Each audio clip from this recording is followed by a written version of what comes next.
السلام علیکم ورحمۃ اللہ وبرکاتہ۔ دوستو، آج کی ویڈیو میں سورہ بقرہ کی آیت نمبر 6 آئیے شروع کرتے ہیں۔ بسم اللہ الرحمن الرحیم۔ ان الذین کفروا سواء علیہم اانذرتہم ام لم تنذرہم لا یؤمنون۔ ترجمہ کنز ایمان۔ بے شک وہ جن کی قسمت میں کفر ہے انہیں برابر ہے، چاہے تم انہیں ڈراؤ یا نہ ڈراؤ، وہ ایمان لانے کے نہیں۔ تفسیر صراط الجنان۔ ان الذین کفروا سواء علیہم، بے شک وہ لوگ جن کی قسمت میں کفر ہے ان کے لیے برابر ہے، چونکہ ٹھنڈک کی پہچان گرمی سے، دن کی پہچان رات سے، اور اچھائی کی پہچان برائی سے ہوتی ہے۔ اس لیے اہل ایمان کے بعد کافروں اور منافقوں کے افعال اور ان کے انجام کا ذکر کیا گیا۔ پچھلی جو آیتیں گزری ہیں ان میں ایمان والوں کا ذکر تھا، متقی مومنوں کا ذکر تھا، اور اب اس ذکر کے بعد کافروں اور منافقوں کا ذکر کیا گیا، ان کے کام اور ان کے انجام کا ذکر کیا گیا ہے، تاکہ ان کی پہچان بھی صاف ہو جائے، واضح ہو جائے، اور آدمی کے سامنے تمام راہیں نمایاں ہو جائیں۔ اس آیت کا خلاصہ یہ ہے کہ اے پیارے حبیب صلی اللہ تعالی علیہ وسلم، وہ لوگ جن کی قسمت میں کفر ہے، جیسے ابو جہل اور ابو لہب وغیرہ کفار، ان کے لیے برابر ہے کہ آپ انہیں اللہ تعالیٰ کے احکامات کی مخالفت کرنے کے عذاب سے ڈرائیں یا نہ ڈرائیں، یا کسی صورت یہ لوگ جو ہیں یہ کسی صورت ایمان نہیں لائیں گے، کیونکہ ان کے بارے میں اللہ تعالیٰ کو پہلے ہی سے معلوم ہے کہ یہ لوگ ایمان سے محروم ہیں، یہ ایمان لانے والے نہیں ہیں۔ انہیں ڈراؤ یا نہ ڈراؤ، یہ ڈرانا اور نہ ڈرانا ان کے لیے برابر ہے، کیونکہ یہ ایمان لانے والے نہیں ہے، یہ ایمان سے محروم ہی رہیں گے۔ کفر کی تعریف اور ازلی کافروں کو تبلیغ کرنے کا حکم دینے کی وجہ کیا ہے؟ یہاں دو باتیں ذہن نشین رکھیں۔ نمبر 1، ضروریات دین میں سے کسی چیز کا انکار یا تحقیر یا استہزاء کرنا کفر ہے، یعنی ضروریات دین میں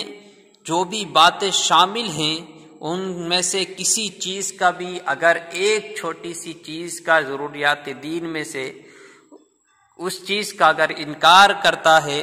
تو وہ انسان کافر ہوتا ہے، یا اس کی تحقیر کرتا ہے، اسے کم تر سمجھتا ہے تو کافر ہے، یا اس کے ساتھ مذاق اڑاتا ہے، ضروریات دین کی کسی بات کا مذاق اڑاتا ہے، اس پر ہنسی مذاق کرتا ہے، تو وہ انسان کافر ہو جاتا ہے۔ اور ضروریات دین اسلام کے وہ احکام ہیں جن کو ہر خاص اور عام جانتے ہوں، جیسے اللہ تعالیٰ کی وحدانیت، یعنی اللہ ایک ہے اور اس کے سوا کوئی عبادت کے لائق نہیں ہے، انبیاء اکرام علیہ السلام کی نبوت اور نماز، روزے، حج، جنت، دوزخ، قیامت میں اٹھایا جانا وغیرہ، اس طرح جتنی بھی ضروریات دین میں سے باتیں ہیں ان سب کو حق کے ساتھ ماننا چاہیے۔ ان کے ساتھ اگر ان کا انکار کرے گا یا ان کی تحقیر کرے گا یا ان کے ساتھ ہنسی مذاق کرے گا، ان کا مذاق اڑائے گا، تو وہ انسان کافر ہو جائے گا۔ عوام سے مراد وہ مسلمان ہیں جو علماء کے طبقے میں شمار نہ کیے جاتے ہوں مگر علماء کی صحبت میں بیٹھنے والے ہوں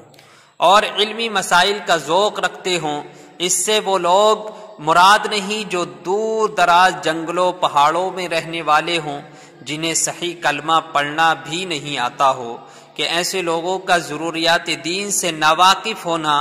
اس دینی ضروری کو غیر ضروری نہ کر دے گا۔ البتہ ایسے لوگوں کے مسلمان ہونے کے لیے یہ بات ضروری ہے کہ وہ ضروریات دین کا انکار کرنے والے نہ ہوں اور یہ عقیدہ رکھتے ہوں کہ اسلام میں جو کچھ ہے وہ حق ہے اور ان سب پر ہمارا اجمالاً ایمان لائے ہوئے ہیں، یعنی ہم سب اسلام میں جو کچھ ہے وہ سب حق ہے اور ان سب پر ہم ایمان رکھتے ہیں۔ نمبر 2، ایمان سے محروم کفار کے بارے میں معلوم ہونے کے باوجود انہیں تبلیغ کرنے کا حکم اس لیے دیا گیا تاکہ ان پر حجت پوری ہو جائے اور قیامت کے دن ان کے لیے کوئی عذر باقی نہ رہے، یعنی ان پر حجت قائم ہو جائے تاکہ وہ قیامت کے دن یہ نہ کہہ سکے کہ ہم تک تو دین کی تبلیغ کرنے والا کوئی پہنچا ہی نہیں تھا اور ہمیں تو اس کے بارے میں کچھ پتہ ہی نہیں تھا، اس لیے حکم دیا گیا کہ کافروں کو تبلیغ کرو، یعنی تبلیغ کا حکم اس لیے ہی دیا گیا تاکہ حجت پوری ہو جائے اور قیامت کے دن ان کے لیے کوئی عذر باقی نہ رہے۔ اللہ تعالیٰ ارشاد فرماتا ہے، رسلا مبشرین ومنذرین لئلا یکون للناس علی اللہ حجۃ بعد الرسل وکان اللہ عزیزا حکیما۔ ترجمہ کنز ایمان، ہم نے رسول خوشخبری دیتے اور ڈر سناتے بھیجے تاکہ رسولوں کو بھیجنے کے بعد اللہ کے یہاں لوگوں کے لیے کوئی عذر باقی نہ رہے، اور اللہ زبردست حکمت والا ہے۔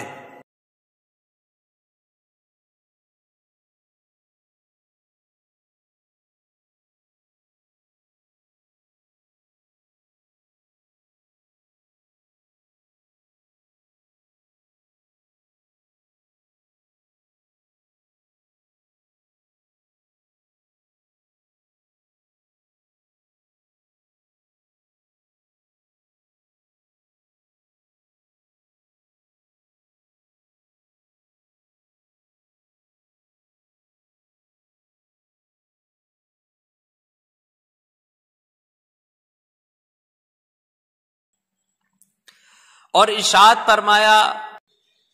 وَلَوْ أَنَّا أَهْلَكْنَاهُمْ بِعَذَابٍ مِّن قَبْلِهِ لَقَالُوا رَبَّنَا لَوْلَا أَرْسَلْتَ إِلَيْنَا